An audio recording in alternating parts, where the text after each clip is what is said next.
35வது question. முகவுரை எந்த வார்த்தைகளால் தொடங்குகிறது? முகவுரை எந்த வார்த்தைகளால் தொடங்குகிறது? ஆன்சர் ஆப்ஷன் சி, இந்திய மக்களாகிய நாம். 36வது கொஸ்டின். இந்தியா முகவுரையில் எவ்வாறு விவரிக்கப்படுகிறது? இந்தியா முகவுரையில் எவ்வாறு விவரிக்கப்படுகிறது? இதற்கான ஆன்சர் பி, இறையாண்மை மிக்க சமதர்ம சமயச்சார்பற்ற ஜனநாயக குடியரசு. 37வது கொஸ்டின். 42வது சட்டத்திருத்தம் எப்போது நிறைவேற்றப்பட்டது? 42வது சட்டத்திருத்தம் எப்போது நிறைவேற்றப்பட்டது? Answer C, 1976, 7642. 38வது கொஸ்டின். 42வது சட்டத்திருத்தத்தால் முகவுரையில் சேர்க்கப்பட்ட 3 சொற்கள் எவை? 42வது சட்டத்திருத்தத்தால் முகவுரையில் சேர்க்கப்பட்ட 3 சொற்கள் எவை? ஆன்சர் ஆப்ஷன் டி, சமதர்மம், மதச்சார்பின்மை, ஒருமைப்பாடு.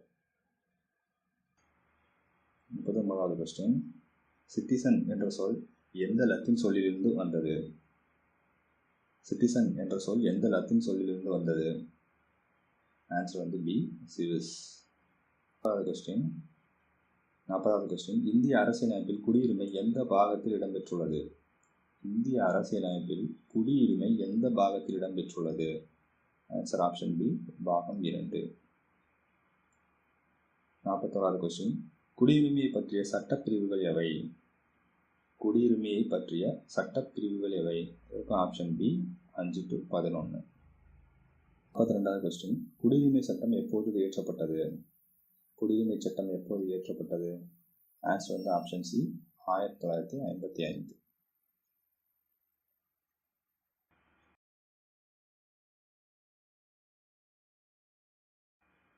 43வது கொஸ்டின். குடியுரிமை சட்டம் எத்தனை முறை திருத்தப்பட்டது? குடியுரிமை சட்டம் எத்தனை முறை திருத்தப்பட்டது? Answer option B, 8. எந்த ஆண்டு திட்டத்தால் காமன்வெல்த் குடியுரிமை நீக்கப்பட்டது? எந்த ஆண்டு திட்டத்தால் காமன்வெல்த் குடியுரிமை நீக்கப்பட்டது? Answer D, 2003. 45வது கொஸ்டின். யார் இந்திய அரசியலமைப்பின் சிற்பி என கருதப்படுகிறார்? யார் இந்திய அரசியலமைப்பின் சிற்பி என கருதப்படுகிறார்? Answer option A, doctor B.R. Ambedkar. 46வது கொஸ்டின். கீழ்கண்டவற்றில் 21வது அரசியலமைப்பு சட்ட திருத்தம் 1967 மூலமாக 8வது அட்டவணையில் சேர்க்கப்பட்ட மொழி எது? கீழ்கண்டவற்றில் 21வது அரசியலமைப்பு சட்ட திருத்தம் 1967 மூலமாக 8வது அட்டவணையில் சேர்க்கப்பட்ட மொழி எது? ஆப்ஷன் டி, சிந்தி.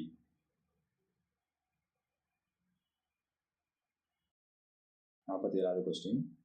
இந்திய அரசியலமைப்பின் எந்த அட்டவணையில் பஞ்சாயத்து முறையின் ஆற்றல், அதிகாரம் மற்றும் பொறுப்புகள் குறிப்பிடப்பட்டுள்ளன? இந்திய அரசியலமைப்பின் எந்த அட்டவணையில் பஞ்சாயத்து முறையின் ஆற்றல், அதிகாரம் மற்றும் பொறுப்புகள் குறிப்பிடப்பட்டுள்ளன? ஆன்சர் டி, 11வது அட்டவணை. 48வது கொஸ்டின். உள்ளாட்சித்துறை அரசாங்கத்தில் தேர்தல் கட்டாயம் என்று கூறிய சட்ட திருத்தம்? உள்ளாட்சித்துறை அரசாங்கத்தில் தேர்தல் கட்டாயம் என்று கூறிய சட்ட திருத்தம் 73வது சட்ட திருத்தம். 49வது கொஸ்டின். கீழ்காணும் வாக்கியங்களில் கட்சித்தாவல் தடை சட்டத்தை பற்றி சரியான கூற்று எது? கீழ்காணும் வாக்கியங்களில் கட்சித்தாவல் தடை சட்டத்தை பற்றி சரியான கூற்று எது? இதற்கு ஆன்சர் 1 மற்றும் 3. 52வது அரசியலமைப்பு சட்ட திருத்தம் 1985 அளித்தது. 91வது அரசியலமைப்பு சட்ட திருத்தம் 2003 மூலமாக ஒரு சிறு திருத்தம் செய்யப்பட்டது. இதில் 1/3 இருக்கும், 2/3 மாற்றிருப்பாங்க. 50வது கொஸ்டின். இந்திய அரசியலமைப்பு முதல் மற்றும் முதன்மையாக ஒரு சமூக ஆவணமாகும் என கூறியவர் யார்? இந்திய அரசியலமைப்பு முதல் மற்றும் முதன்மையாக ஒரு சமூக ஆவணமாகும் என கூறியவர் யார்? Answer A, கிரான்வில் Austin.